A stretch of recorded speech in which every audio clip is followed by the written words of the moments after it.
இருக்கும் கருத்து. ஏன்னா ஒவ்வொரு மாவட்டங்களும் பிரச்சனைகள் வந்து அந்த இதில் வந்து பேசலாம்.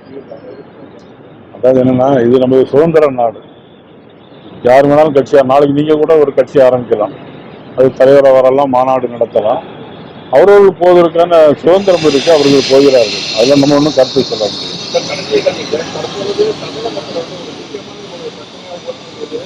திருநாயோட தொகை வந்து அதிகமாக இருக்கட்டும். அதே மாதிரி அரசு வந்து திருநாயோட வந்து கட்டுப்படுறது என்னென்ன நடைமுறைப்படுத்துறது, அதுக்கு வந்து தனியாக வந்து பார்த்தீங்கன்னா ஒரு காப்பகமாக.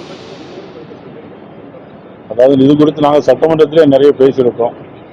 திருநாய் பிரச்சனை வந்து இந்த பெரிய பிரச்சனையாக வந்து சட்டமன்றத்திலே கொடுத்து பேசியிருக்கோம். ஆனால் அவங்க என்ன சொன்னாங்கன்னா, அது குறித்த நாய்களுக்கு நாங்கள் வந்து அந்த ஃபேமிலி பிளானிங்லாம் பண்ணுறதுக்கு நிறைய பண்ணியிருக்கோம், இவ்வளவோ எண்ணிக்கையெல்லாம் கூட சொல்லி அதை சொல்லியிருந்தாங்க. தொடர்ந்து அரசாங்கம் வந்து எதுலையுமே கவனம் செலுத்துறது இல்லையா, அதனால இதுலேயும் அவங்க வழக்கம் போல கவனம் செலுத்தாமல் இருக்கிறாங்க. பார்க்கலாம். ஆக்ஸ்போர்ட் யூனிவர்சிட்டியில சமூக நீதி முதலமைச்சர் பேசியிருக்கிறாரு. எப்படி பாக்குறீங்க? தமிழ்நாட்டில் இங்கேயும் போய் அங்கே பேசியிருக்காரு. அவங்க எங்க தமிழ்நாட்டில் இல்லைன்னு சொல்லி பேசியிருக்காங்களா? இங்கேருந்து அங்கே போய் சமூக நீதி பற்றியும் பெரியாரோட புகைப்படத்தை வரைக்கும் பேசியிருக்காரு.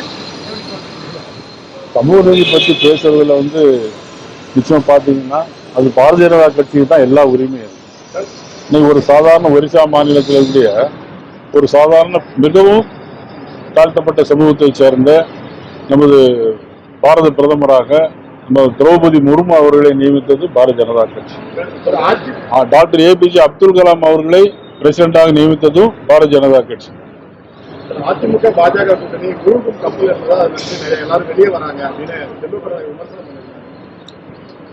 இது முழுதும் மூலவுடைய கப்பல் அல்ல. 2026ஆம் ஆண்டு தமிழ்நாட்டில் பறக்கக்கூடிய பெரிய ஜெட்டு விமானம்.